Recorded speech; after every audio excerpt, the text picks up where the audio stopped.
Good morning! Today our goal is to determine the acceleration due to gravity. Specifically, we're going to see how close we can get to 9.8 by doing a simple experiment. So these are the three variables we'll need today. From the video in a moment, you're going to get the time.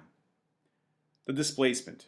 I held the ball exactly 1.10 meters above the concrete. The initial velocity is 0 because I didn't throw the ball, I just dropped it. So, get your stopwatches out, get ready, and now we're going to record the time.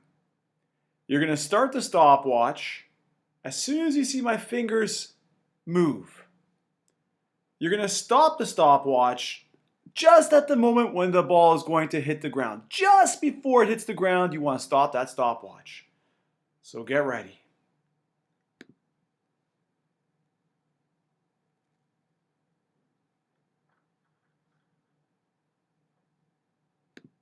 Let's do that again in case you missed it.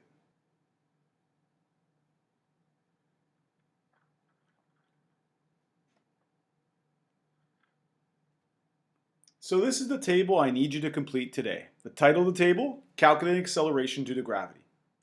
Notice I want you to get 6 trial times. Here are some formulas that you may find useful to solve for acceleration. Ultimately, we'll see how close you get to 9.8. The reality is it all depends on how well you measure the average time. So hopefully you make a great measurement of average time. Have a great day. Bye-bye.